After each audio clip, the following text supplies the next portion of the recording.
Go. All right, we are back again because full disclosure, I'm recording this intro for the second time because I messed it up, but that is real. So this is Real Talk with Jesse and Sherrod, and we have Jesse and Sherrod here. Hi, Jesse. Hey, how are you? But now this is so fake too because it's the second time. But we are still super excited to have Meghan Goldbeck with us. Hi, Meghan. Hi.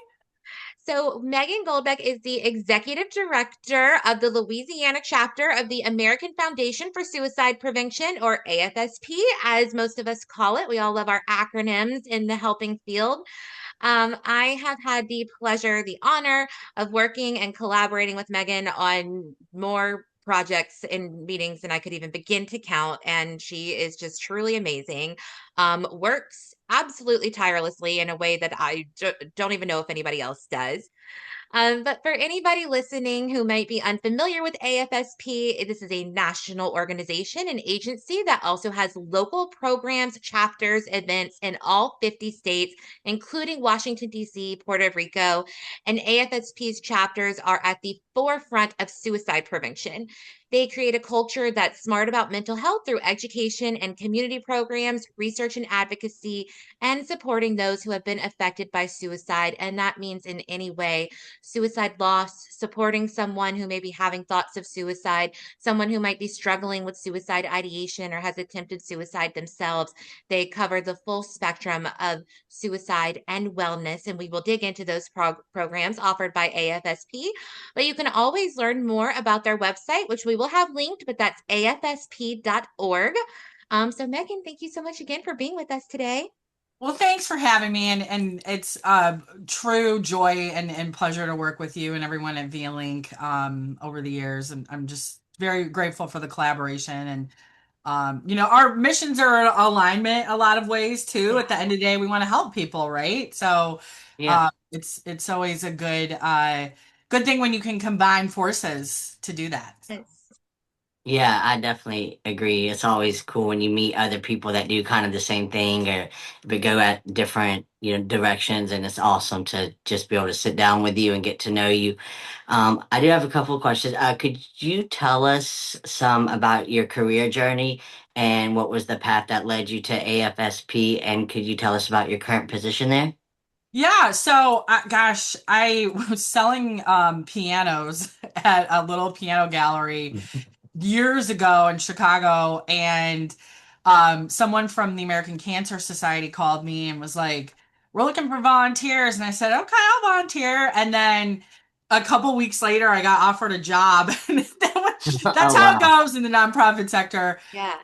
So that's kind of how I started my career in the nonprofit sector. But I feel like I've always been a mental health advocate.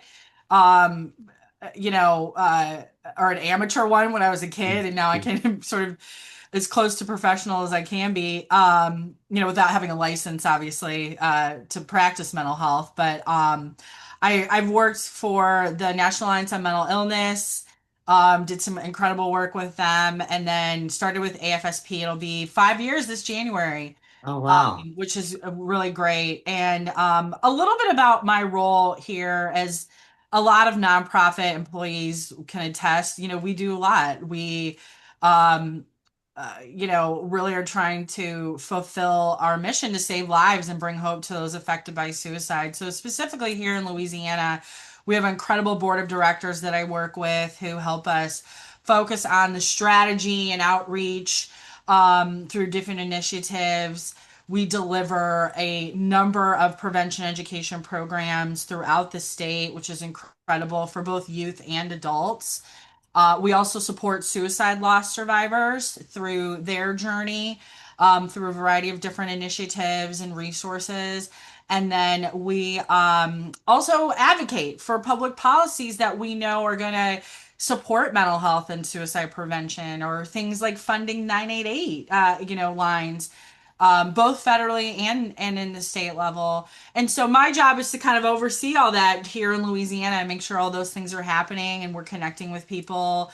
I also handle our fundraising with our newly hired fundraising manager, Cassie. We kind of work hand in hand to make sure we can fuel these programs and services that we offer. So that's the 30,000 foot overview of what I do. Wow, that's really incredible. Thank you for all that you do for, Oh, thank you. being there for the people who need, the education and the programs and the resources. So it's really great to have you. Thank you. Yeah. You're welcome. Yeah, and it's so, I mean, I always think it's hilarious because anytime you ask anybody like with a nonprofit, like, what do y'all do? It's like, well, get ready. Yeah. So Yeah. nonprofits know how to work so hard. But with saying that AFSP is this national network and also local programming, and we have our own state chapter. But within our Louisiana chapter, we have those local chapters, the regional chapters. Could you kind of tell us some of the programs that we have here specific to Louisiana and break down a little bit how those local chapters work within the state? Yeah, so we encompass the whole state. So Louisiana is kind of just its one chapter. We have an initiative right now called Prevention in Every Parish.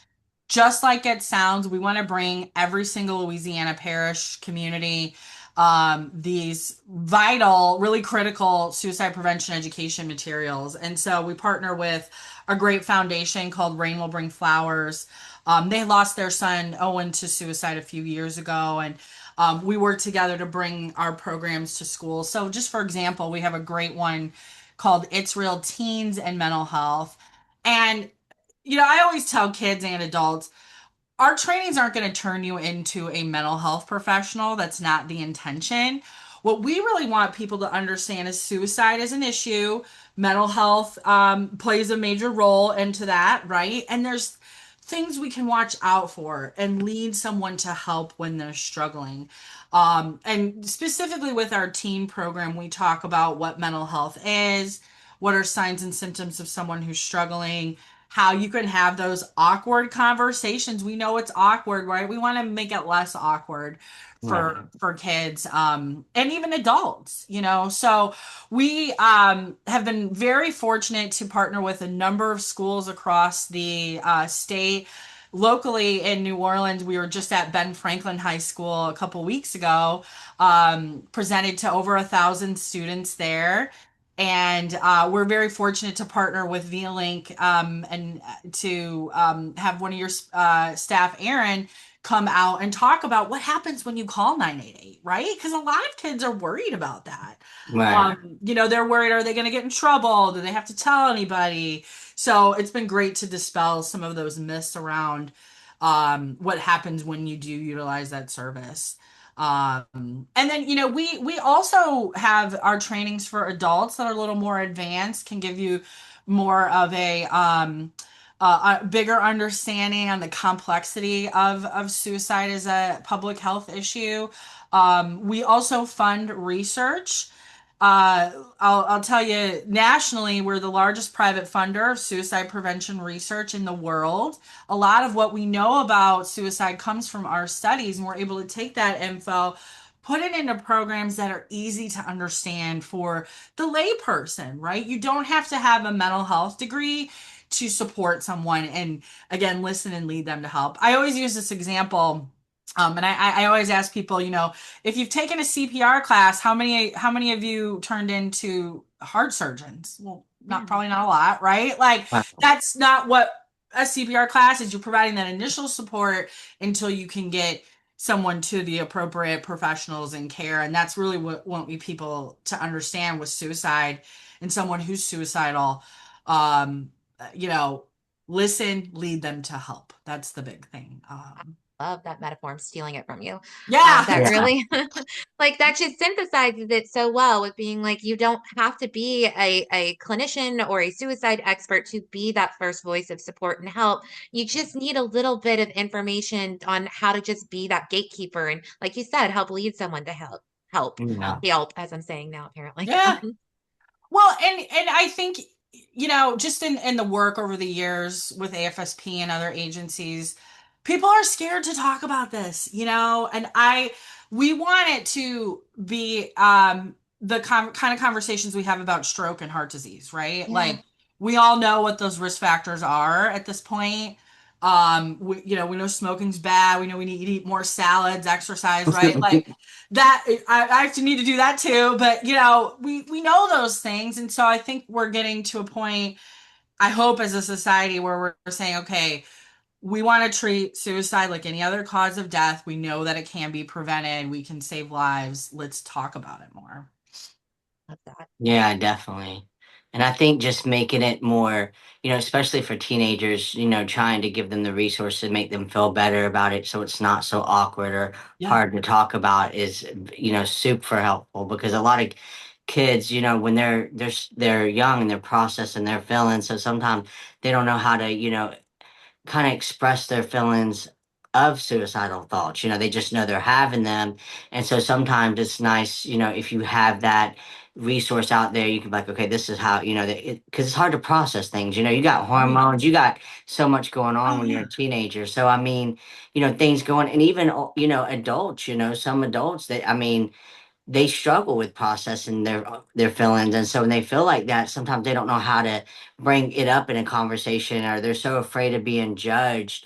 And Yeah. like that was the point of our podcast, is to make mental health more aware, just more awareness about it, and that there is no judgment, on that you call 988.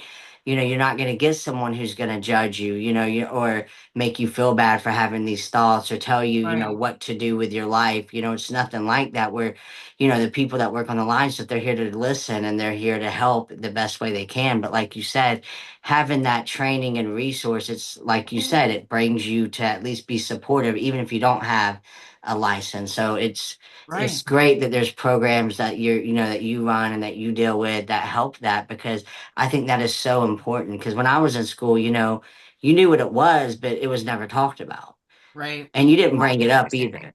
You didn't bring it up. And I think when I was in high school, we had two people that committed suicide, and the school was just like, it was almost like it was just bypassed. And, nobody really talked about it, and some people were like, oh, well, that's just crazy. But again, it was not talked about. So I'm so thankful that there's programs out there like yours, your foundation, that does trainings and stuff, because I think that's going to prevent a lot of suicides just because it's being talked about. And so I think kids are feeling a little bit more comfortable with being able to express themselves, or learning how to express themselves Yeah. to, Oh yeah. a supporter that they trust. So I think that's really cool what you do, and that there's programs, and like the 988 being a national hotline that people can call. And I mean, I'm just grateful that it's all there, because suicide is preventable. And if you can just touch one person, when you go to those schools and stuff, I mean, you saved a life, and that's the bigger picture, that at least people are hearing you and realizing, okay, I have resources, so when I do feel like this, I can go here and there. And and then people who want to support those type, be supportive, they'll know how to support them and what to look for. So I think all that's amazing. Well, and I'll tell you, Jesse, so you brought up something, or you reminded me of something when you were talking. There's a lot of stigma, right, around suicide and mental health. And I Yeah. think a lot of adults are worried that if we talk about it, that's going to give someone the idea. Right. And if we know from our research that if we talk about it safely and accurately, it can help reduce the likelihood of its occurrence. And that's one of the things I think we need to change as a society is it's okay to talk about these things. Like me talking about a stroke is not going to give you two one, right? I mean, like Right. Yeah. right? So that said, we have to do it in a safe way, obviously. Right. And I'll tell you, with the kids, uh, we've presented to thousands of students at this point, and you always wonder, like, are they listening? Like, do they get it? Is it resonating with them? And I'll never forget this. It was actually just about a month ago. We were up at school in Rapides Parish, and a student came up to me and said that her friend has been talking about harming herself for months and suicide, and she never took it seriously because she thought she was joking, right? Because she kind of Right. said it in a joking way. And our presentation changed her mindset about that. And we went straight to the counselor's office together right after that. Got, I unfortunately, with privacy, I don't have a lot of ways to follow up, but I know that this both students were followed up with. And you wonder, like, did we, if we weren't up there, what would happen? We never know. And I want to know, right? Right. Like we, Oh, you you don't want to know, know. yeah. But I mean, it's those simple kinds of conversations that can put up a red flag in someone's head. You know what? Something my friend said the other day kind of felt odd. Maybe I should check in on them. Or I'm noticing things in myself. I need to get help, right? Yeah. Like a lot of times people don't even realize that their mental health is affecting everything in their life. And as someone who's lived with anxiety, I get that, right? You don't always know Right. when you're in the mix. So, Helping to even like give people the vocabulary word. yeah. I know like sometimes it can be so hesitant when we're going to like even like middle schools or elementary schools and talking about mental health or talking about suicide. And I know for me specifically, one time someone who was having an issue with that, they were like, well, this student didn't know the word suicide before you were here. And I was like, yeah, I gave them a vocabulary word. Yeah. If they were going to experience that struggle, I cannot plant that. And I think in defining even what advocates mean by suicide prevention is just what we're saying, preventing suicide attempts and suicide death. But to do that, you have to lean in to suicide thoughts so that you can learn the dangers in your Right. brain and when your brain is lying to you and learn how to thrive with the way your brain Right. works. Yeah. Yeah, exactly. Yeah, and just because I mean, obviously if they were struggling and they didn't have that vocabulary, even though you used the word suicide, they were still having those thoughts. They just didn't know what it was called, you Or know? know how to ask for help for it or Yeah, say that's what was exactly. happening. Yeah, Or like you said, realize that they can get through these feelings and that, I mean, we've learned that those suicidal thoughts are often temporary, right? So if we can right, get someone help and we can say, hey, you can get your friend help or you can get yourself help. Just like you would if you were having chest pains or if you were, right. fell when you're rollerblade. I don't know if kids rollerblade anymore, but They do. It's coming back. I've been seeing it more. right? Okay, good. That was my thing back in the day. I loved it. So, but yeah, I mean, again, I sometimes sound like a broken record, but we've got to treat suicide like we do every other cause of death. We have to treat mental health like we, treat our physical health, or at least try. Yeah, Yeah. I mean, brain's an organ in the body, just like the other ones. yeah, Yes. I Yep. definitely agree. And I know we've been talking about AFSP. Who works and volunteers for AFSP? Yeah, so we have chapter staff all across the country. We have a headquarter in New York City and then a policy office in Washington, D.C. We have a national board of directors, all volunteer, who, kind of oversee everything from a national perspective. There's some incredible volunteers there. Um, people with lived experience, people with professional experience. Some people just care about the cause, right? And Right, then in Louisiana, very similar structure. We've got a couple mental health professionals on our board, and then family members who've lost loved ones. I have volunteers who've lost children, siblings,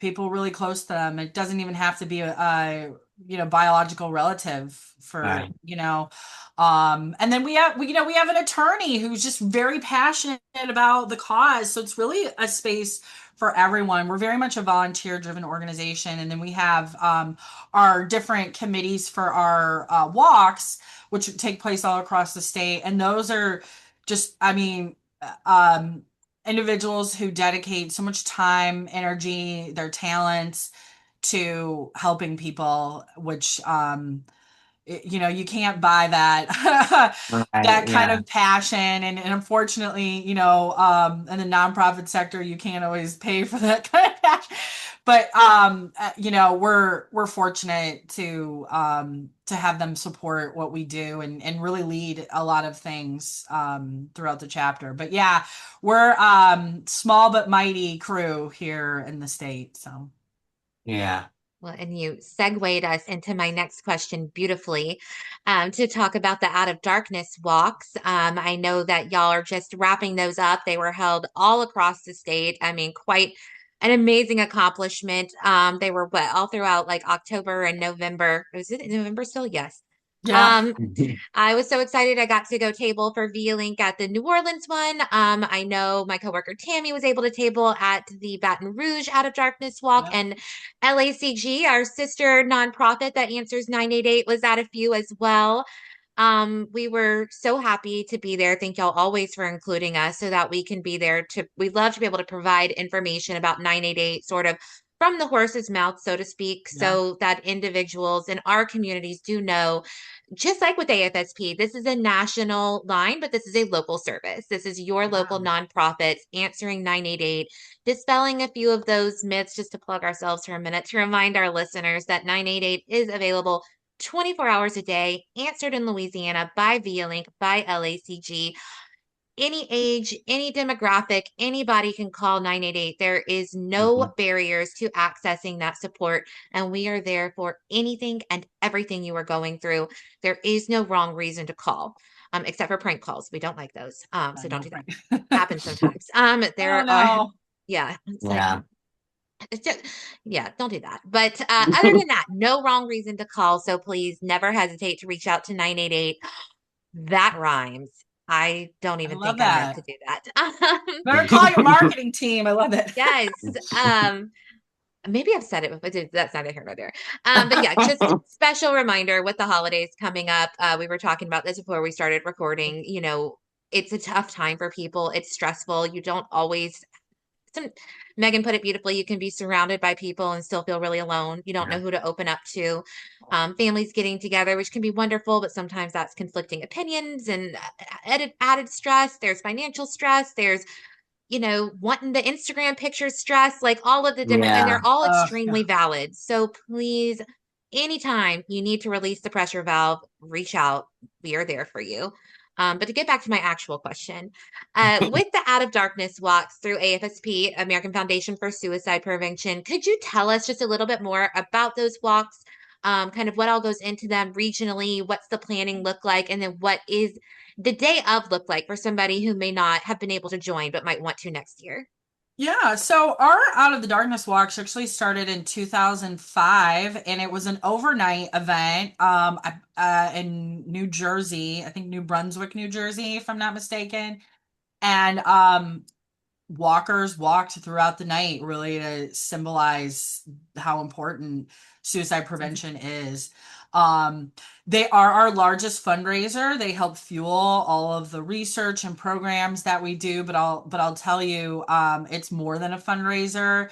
It is a way for the community to come together and support those who are affected by this cause. I mean, losing a loved one to suicide can feel so isolating. Having suicidal ideation can feel isolating. And so to see hundreds of people kind of there having your back, it could be so powerful for someone.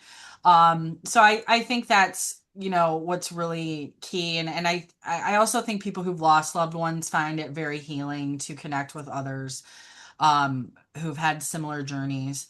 But the events itself, we have teams of friends and family, corporations who get together, raise funds for our mission and all the great work that we do. And then the day of, depending on where we're at, we usually walk through a city or a park, and it's so cool. Like, one of the things that we have are honor beads, and each color represents a certain connection to the cause. So just for example, green represents someone who has a personal struggle with suicide. Blue is supporting the cause. White is for loss of a child. So like each of those colors, you can point out people who have the same color beads. And every event, actually my New Orleans event was my 50th walk that I have worked, for 50th? AFSP. Yeah. Oh, Um, Wow. and every year I see, even the smallest events to our biggest ones, I see people meet each other. They have a red bead or they have an orange bead and they connect. And I think that's really what the power behind these events holds for people. And then, we have community resources, obviously via Link and 988 organizations. And one thing I love is we always have adoptable dogs out there too, Yes. Oh, which is bad for me because I love dogs and we already have three. So, but Okay, I also stepped in dog poop accidentally at the New oh, Orleans one. Sherry, sorry. It's totally worth it because they were super cute. But I was like, I thought Yeah, it was just there was dog poop near me. Then I got in my car and I was like, nope, this is on my shoe. it's a rite of passage, I guess, but yeah, they're just really incredible events, and we're very fortunate we can do, and we have them all over the state. And for anyone who's watching and listening today, there's lots of ways to get involved too. If you've got 5 minutes a month or 50 hours a month, there's a place for you to help grow our events. So we always have committees who help with logistics, entertainment, recruitment, making sure the walkers have a really meaningful experience. So we're always looking for volunteers to help with that. And then we have 7 across the state currently, which is really, we're very fortunate we can connect with so many people in that way. So. yeah, Yeah, they're really incredible events and people celebrating mental wellness in all sorts of fronts. I've noticed just thinking, reflecting on the crowd, that there were, of course, so many wonderful and moving teams where there were families and friends celebrating and honoring lives of loved ones that they have lost to suicide. But then I also noticed there were so many groups who were there for mental wellness in general. I saw several groups that were there as part of their sobriety and recovery and celebrating their Yeah. mental wellness in that way. I mean, it's just truly amazing. And I think the beads, as you mentioned, Megan, are just such a great thing because it just also puts it out there to be like, Yeah. we're all celebrating and honoring mental wellness and suicide awareness and prevention and like here. yeah, Yeah. Well, we talked about this earlier, the shame and stigma that we still have about these issues, and so um, you kind of get that is gone at these events. We're all connected and together, and I think that people are looking for that. yeah, And it's there's a lot going on in the world right now, so finding that connection with someone could just be frankly invaluable. You can't even, describe the life impact. saving. Yeah, yes, thank you. It is very life-saving, yeah. Yeah. And I know we were talking about the walks. With the walks being an amazing awareness and fundraising opportunity, could you tell us what those dollars raised goes towards? Yeah, absolutely. So, a lot of what we fund is local programs here. So, I'll give you the quick rundown, and this is, if anybody's interested, you can learn more on our website. But we, go into community organizations, faith-based corporations, you name it, we will present to. And we've got a great program called Talk Saves Lives. And so, since I've started at AFSP about 5 years ago, I've seen different versions come out, which is great, right? We have a version for veterans, Black and African American communities, LGBTQ communities, Latinx, you name it. We just launched a construction initiative too to support those in the construction industry. So, a lot of what our fundraising goes is to new program development that we're able to bring to the state and all across the country. Last year, I'm so excited to say this. We trained 17,000 people in suicide prevention education. And the year before that, we only trained 9,000. So that's Wow. such a huge increase. And Wow, that's yeah. that funding that we give is the reason why like we can do, or that funding helps these things. Research, for example. So we fund about 8 million, 8 to 10 million in research over the last few years. And our researchers are looking at how can we test something in a blood sample? What's going to be the most effective suicide prevention education for at-risk youth? We're looking at innovative technologies and how we can use those to safely prevent suicide. It's really incredible. Our annual report has abstracts of all of our grantees, and we're very fortunate. Our VP of research, Dr. Jill Harkavy Friedman, works with our researchers, helps them grow, really brings up that new generation of researchers, right? Because we Yeah. want that, I always tell people like they think of research as this obscure person in a basement with a lab coat. Yeah. And that's, some of it is that, right? But especially with mental health, it's so much more complex. And again, everything we know about suicide comes from research. So we're able to Mm. say, hey, this is the most effective way for us to prevent suicide. Let's get that information out there. Without it, we would not know how to talk about it safely. We wouldn't know what amounts to effective suicide prevention. So I'm a big fan of research. And then we also support suicide loss survivors through a really great program called Healing Conversations. And so what we do is trained loss survivors who've lost anybody to provide support to someone who's newly bereaved. Those volunteers are loss survivors. They go through pretty extensive training to really provide someone a connection, right? Like everybody has a unique story. Everybody's story is a little different, but there's a lot of similarities, right? Right. And I just think being able to connect with someone who knows what you're going through, like you can't put a price on that, you know? Right. Um, so we are able to, in fact, I just got the report across the country. We were able to connect 177 people with support just this past quarter of the calendar year, which was really great. So and that program, Healing Conversations, even if you are not a new loss survivor, if you lost someone 20 years ago and now you're ready to talk about it, that is there for you. You don't have to have a recent loss to still feel that grief. Everybody's grief journey is really different. Right. So yeah, that's something. And then we also advocate for public policies. One of the big things we advocate for is long-term funding for 988 lines and building out that crisis continuum of care. So Sharon and I and V-Link, we have days that we go to the Capitol and talk about these priorities because while a lot of 988 lines are funded right now, they're not going to be funded forever, and we need to think about that. Like, what's the next step? So Yeah.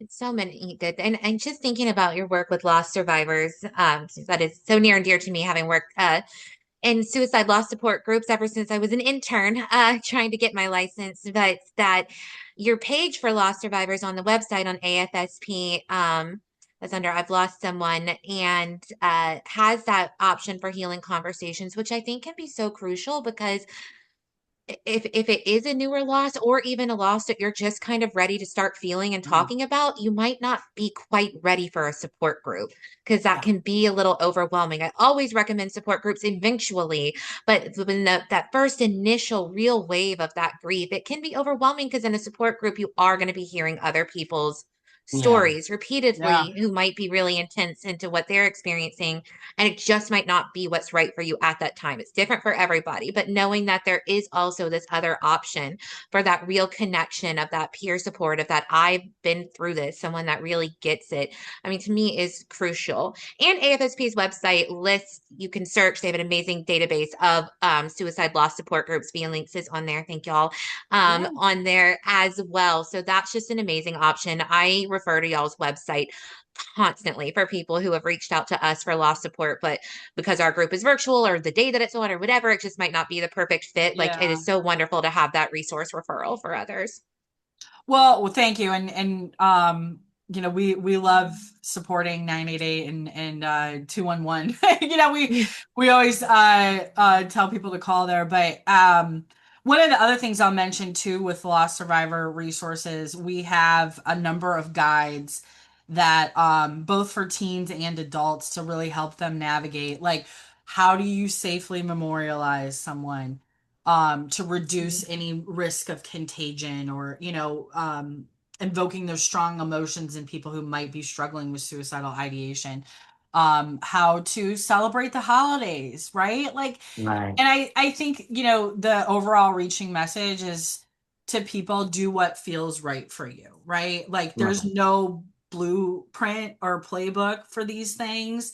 We can give you suggestions all day. Take those and find a way that works for you where you can um you know uh, honor your loved one in a way that makes sense for that person, you know. Right. And I think people are kind of just like, I don't know what to do. Like, do I tell people about it? How do I tell people what happened?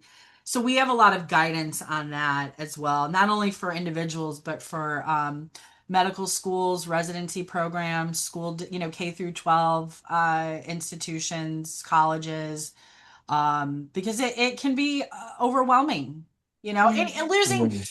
losing anybody to any cause is horrible, right? Yeah.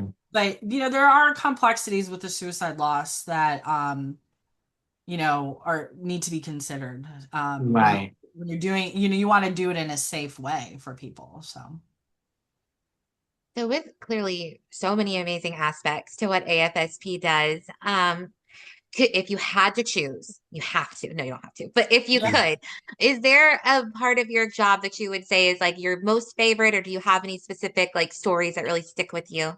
Oh, yeah. I mean, I love everything, but I will tell you the two things I love the most are working with our volunteers. Just I feel like we're this kind of conduit to helping them heal, and also helping them reach their goals in suicide prevention and kind of aligning them with ours.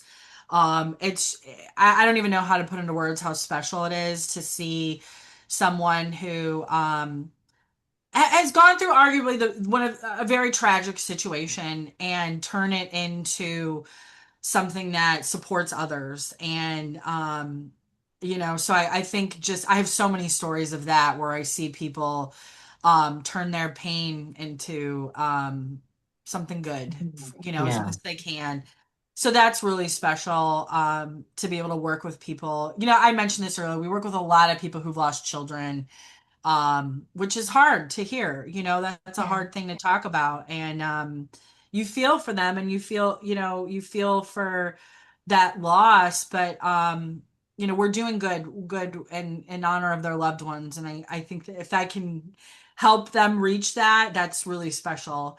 And then the advocacy, I'm telling you, I love doing advocacy. I love going to I've had the opportunity to meet with congressional staff in DC, and Baton Rouge. We meet with legislative staff, and I think people need to realize that um, nonprofits like AFSP and others, we're not partisan organizations. We don't align ourselves like that. We look at legislation through the eyes of someone who's impacted by suicide Right. and or who wants to advance mental health care. And when we do that, we can come up with policies that strengthen suicide prevention for every single community across the country and in Louisiana. And those things are going to trickle down and help us. Just for example, if we, have better funding for 988 lines, we can build out that crisis continuum of care, right? Like not Right. AFSP, but or agencies can do that. We can y'all have more capacity to answer more calls. Like my mission's right up here, save lives, right? That's what's going to do it. So making sure we adequately fund research so we can find the best, most innovative, most effective ways to prevent suicide. That's what I think is really amazing. And I forgot to mention, we have advocates who use their voice and talk to their legislators. We have over 400 in the state who, really demand more for mental health. And I think that's what's really cool when we see people use their voice like that. And we've seen things change. Shared a couple years ago, we met with oh gosh, Louis Bernard. He was a state senator and got 988 on the back of driver's licenses Yeah. and student IDs. You had Connor was there from your staff, and Yeah. that's what's really cool. Now kids can turn their, I mean, I remember 988 because I talk about it all the time. But a kid, when you're stressed out, you may not remember that. Back of your ID, it's there now. It's a law that it has to be on there. So simple things like that can really lead to people getting help and change. And I think that's what's really special about what we do with public policy and advocacy. I think the student ID one was so huge because I think even like when we go to schools or just like a public event and you're talking to a younger person, someone in high school or middle school, and you say something about 9 and 8, they always go and show you their ID. It Yes, like makes it yeah, really normalized, which is so yeah. great. Yeah, that's I think, normalizing those conversations, and agencies like both of ours try to do that. Um, and I will say I love collaborating with people like you guys. It's so fun. We have to work together. It's, can be rough out there. Yeah. So Yeah. And it also wouldn't be an episode of Real Talk without digging into self care. Clearly, your position keeps you busy. How do you balance your own self care and your professional duties and passion? yeah, I mean, I'm not going to sugarcoat it. Like, you have to make yourself a priority. Whoever's Right. listening, I tell the kids this all the time. The most important relationship you have is the one that you have with yourself. And if you can make yourself a priority, take care of yourself first, you'll be able to be in a position to help someone else in a better way.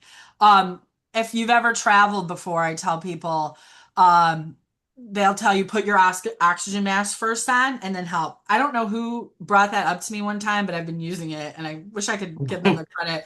But that's what we have to do, right? Because then we'll be able to help Right. someone better. But you have to make it a priority, and I have to think about that. But for my own self-care, I my husband and the dogs are a big part of that. We have 3 dogs, so anytime I can be with them is um lifts my spirits up quite a bit. I do like to travel a lot, as much as I can. That's a big thing.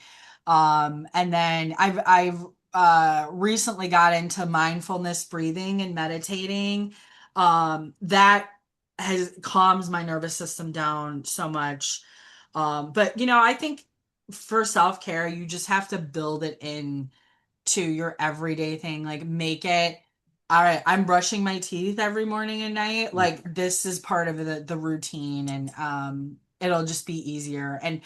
And setting those boundaries too, I think, like, as a woman, we don't do that a lot. Yeah. But we're like, oh, I'll do it. And yeah, like, sometimes you have to say no, like, I can't do this. Right. I think knowing and loving yourself is where it really starts, knowing where your limits are. And it doesn't make you a bad person if you have to set those boundaries. Right. It doesn't.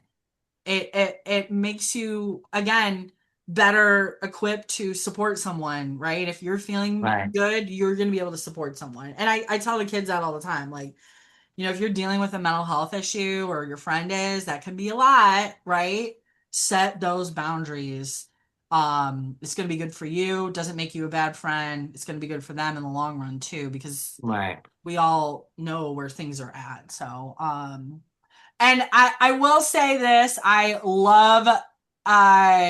a TV. I mean, I do love TV. I can't help it.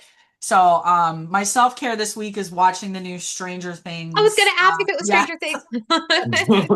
it's one of my favorite shows, so I'm excited. But I'm always looking for new self-care tips. If anybody has any, let me Well, we know. have some fabulous episodes about it if you want to go back and Yeah. listen to our podcast. Well, Shameless plug. I'll tell the kids too when we present, like, don't think of self-care as like getting your hair done. I mean, yes, that's a part of it, right? Like, and that, if that makes you feel great, wonderful. I love it.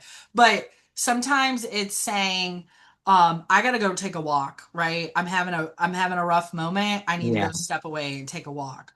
Or I need to journal. It's not your TikTok, Instagram version of self-care that is Right. self-care, and it's going to look different for everybody. I mean, what works for you isn't going to work for me necessarily, but building those Doesn't things in, yeah.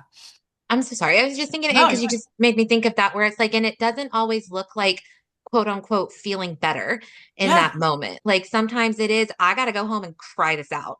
I right. know that's one for me sometimes. It's like I need to go in my room and sob for like a while. And that is my self care. It's like I don't feel happy at the end of that, but I was able to acknowledge my being overwhelmed, being stressed, being sad, whatever it was, and like cope with it. And crying is a way of coping and things like that. So Yeah. to remember Yeah. that you're not failing or not doing self care if you're giving yourself that space to feel your emotions. That is crucial to self Yes. care. Yes. Yeah. And Yeah. just like, like I always tell people too when they talk about coping skills, I call them life skills. I don't call them coping skills. I call them life skills because like usually you're going to use it for life. So I always say they're life skills, but it's Yeah. different for everybody, like, and I always tell people try to have more than one because sometimes, like one may work one day and then the next day you do the same thing and it doesn't cut it. It doesn't help. So then always having more options to yourself, knowing yourself, like I think is really important because when you learn, like the most important love you can give out to anybody is to yourself, you know, and I've always believed that. And when you truly love yourself, your self confidence is boosted, your self worth, you don't settle, you know what you want and need. And that's what's important. Like you said, setting the boundaries. And when you have that, you get to know yourself. There's a lot of people, that I've talked to and they're in their 30s or, they're 16. They're like, I don't even know what I like. My friend likes Pokemon. So I play Pokemon. I'm like, well, do you like Pokemon? And they're like, well, not Yeah. really. So like, learning what you are really interested in and what really makes you happy at the end of the day helps with having coping skills that work for you. Because you can talk to people and they're like, well, I like basketball, so I go play basketball. So I tell my friend to go play basketball. And what if their friend doesn't like basketball? Right. So them knowing yourself and people's it's good for to be helpful and share your coping skills and what helps you in life get through certain moments, but at the same time, like everybody deals with things differently, grief, happiness, everything, no brain is the same, whether it's the same type of thought, it's all different on how we handle things. So having skills that work for you and knowing you is the best thing, like with self-care, like it might be for some people they like watching TV versus other people it makes it worse or it doesn't help, Right. so them knowing, okay, well, I like nature. So me walking outside for 10, 20 minutes or however long is helpful. And it's like Sharon said, like you may not always feel better afterwards, but at least you acknowledge that you needed that moment. Yeah. And that's what's more important. Like to me, that's what's important when you can realize, hey, I need to step away for a second because this is intense. Like this is, if I don't do something, then I might have these types of thoughts, or I might do this, or I might do that. So just being very self-aware of yourself is Yes. so important. And that's why I tell people the best love journey you really can go on and is yourself. And the best time that you can invest is in yourself because that is going to make your life so much better when you really know who you are as a person, because in life there's so many ups and downs and uglies and beautiful things, and when you know yourself you know how to handle things. It's almost like it just clicks, and it builds your self-confidence, and I think all that's important, especially being a teenager and learning their feelings and how to process them. And I think it's really important for everybody, but I know teenagers, especially when they're having their hormones and trying to just fit in, because everybody wants to have that feeling of fitting in, but Oh some yeah. I mean, who didn't as a kid? So learning how to like kind of navigate that. um like I said, social media is a two-edged sword. One, it can be uplifting because you can meet people that are going through the same thing, and then it can be kind of like where there's more bullies now, or TikTok's more important than certain things. So it's a double-edged sword, I believe. But I believe that it can be very helpful too. There's a lot of good things on there with like support groups and stuff like that. But like I said, I think the most important thing anyone can do for self-care is know what works for them and really, try to work on loving themselves. Absolutely. And that'll For help you sure. build resiliency too, Yeah. Yeah. and get, like you said, get through those tough times that life will give us Yeah. Because occasionally. Yeah. well, speaking of our self-care, I know our episode today, we have been digging into some pretty heavy topics. So I'm going to wrap us up with something a little more lighthearted since we are recording 2 days before Thanksgiving. Let's talk food because that's amazing. And so why don't we go with what is everybody's favorite Thanksgiving dish? Does not have to be traditional. And let's practice gratitude with one thing that we're thankful for. I love it. Who wants it? Do you want to go first, Jesse? You can go first. You can go first. You're the guest. You're the Okay. guest. So, I'm not a traditional Thanksgiving person. So I would be down for like a Chicago style pizza. But if I am picking a traditional thing, I'm gonna go green beans and green bean casserole. It was the only time I would Yes. eat it. Um, I love it. There's something about it with the little onion The crispies. crispy Yes. onions. Yeah. And then I am very, very grateful for a lot of things this year and always, but I kind of said this earlier. I'm grateful that I can work with so many amazing people to do this because this is what life's about, It's Yeah. just I don't know. So I'm just grateful for the opportunity I have to talk about these things with amazing folks like yourself. So All right, Jesse, you ready? Or do you want me to go? I can go. Okay, you go. So I kind of agree with her. So like I love green bean casserole and my mother-in-law makes it for me. And I think I'm literally me and my sister-in-law are the only two people that eat it. So I think it's so sweet that she makes it for me every year.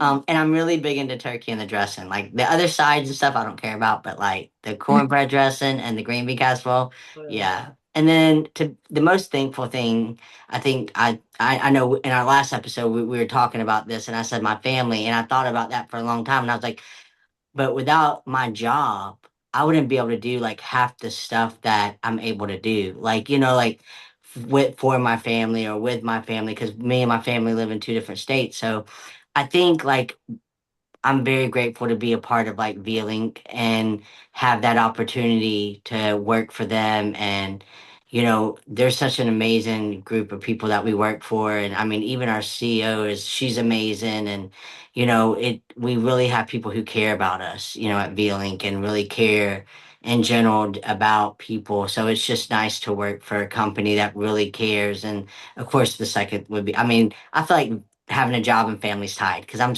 very grateful that for the family members I have around me during the holidays that I'm able to spend time with them and still enjoy a lot of people in my family. So that's what I'd be the most grateful for. And extra shout out to Lavandra, our CEO, because she is awesome. Mhm. She she is. Um, is. let's see. For me, okay, so what I had been contemplating, and I am a huge dressing girl. I've been working on perfecting my grandmama's cornbread dressing recipe, and I think I'm getting pretty good at it. But we just did Thanksgiving with my in-laws, with my husband's family this past Saturday. And his nephew's girlfriend, Maddie, she made the best macaroni and cheese I've ever had in my life. Ooh. And mac and cheese is my favorite food regardless. I literally like went up to her boyfriend and was like, marry her right now because and that was inappropriate. But, but I was like, we need this in our lives constant. I couldn't stop talking about it. It probably creeped her out because she doesn't know me very well. But No, but honestly, somebody can mess up mac and cheese pretty. So that's a major compliment because that's not the Yeah. easiest thing to make. Like you it's can, not. I have It's messed it not, and up. people yeah, think it is. My sister-in-law literally, she made like the box, the blue craft like macaroni and cheese, and I literally when I ate it, I would have thought she was like got it like gourmet somewhere, and I was like, "This is the best macaroni and cheese." I was like, "What noodle? Like, what did you use? Like, what brand?" And she was like, "Kraft, like the cheap kind, you know." Yeah. And I was like, "I would have never guessed." It was so good, and then. I did learn a trick on TikTok. They say if you buy the frozen Stouffer's macaroni and cheese, right? So you cook it regular, and then you get three different kind of cheeses, and it could be like your three different random cheeses. It doesn't matter.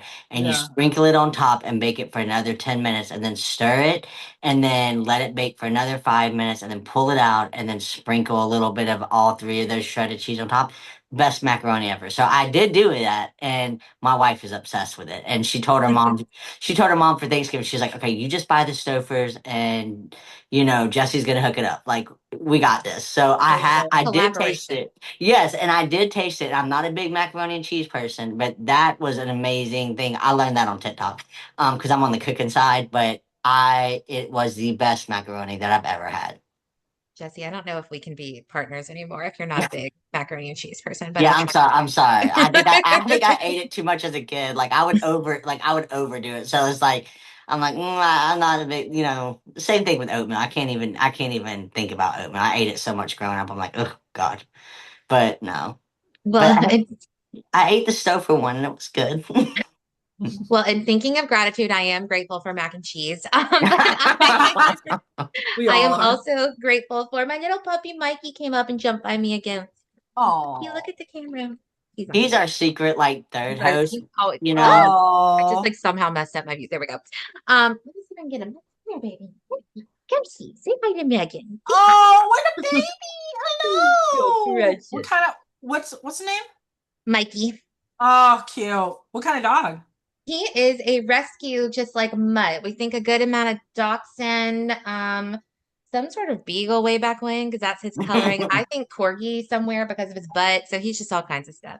They're the ones that have all the mixed breeds. They're the best. They're Yeah, the and they're ones. usually the cutest too. But Yes. he certainly is. Oh. Yes. So super grateful for Mikey. And I would agree with you, Jesse. I was thinking I'm really grateful for having a place that I work. And then also I'd say the people in my life, my family, my friends who all really encourage like my own self-care, my own boundaries, my own balance, having a lot of empathy for when times get overwhelming. I'm just really appreciative of that.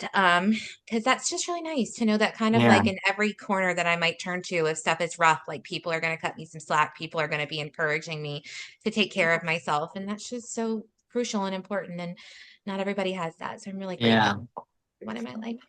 Yeah, I agree. And like you said, not everybody has that, so it's blessed to be able to say that you do. It's a blessing. And we are super grateful to have had Megan with us today. Yes, Brought yes. it Thank you. home. Yeah, We thank you approve. so much for sitting with us. I mean, Thank this is you. No. definitely one of our best episodes, and just learning about your foundation is really inspiring. And Sherrod's gonna put the link on I'll do a flyer for us, and she'll put the link, and we'll hopefully a lot more people can view it. And like I said, I think it's Sure. inspiring what you do and your foundation, and I think to bring just awareness to that would be great. Yeah. Well, thank you. And just I'll say one thing for people. Just remember you're not alone. Yeah. There are so many people out there um who struggle, who want to help too, and we're all here for each other. And I think that's the thing I hope people walk away from anything that they do in life is that there is a community out there for people. So Yeah. And a lot of people with 988, they are open on all the holidays. I know some people have asked, like, yeah. was 988 ever closed? No, we are literally open every day of the year, 24/7 at any time. So never feel like you're alone. If you're struggling at 3 a.m., call us, text us, whatever's easier for you. Just know we're always there and you are never alone. We will be there 24 hours a day through Thanksgiving, through Christmas, all of the holidays. So you need to take a breather because stuff is getting stressful, stuff's getting rough. You call us. We are there. Well, Yes. thank y'all so much. Thank you. This has been wonderful. Jesse, do you think let's try and pull off our sign off? You ready? All right, let's try it. You ready? This has been Real Talk with Jesse and Sherrod. No No filters, filters, no no fluff, fluff, just just real real talk. talk. Oh, I think that's one of our best I think that was a good one. ones. And Megan brought us the energy we needed. I love it. Thank y'all. Thank you Thank guys so you. much.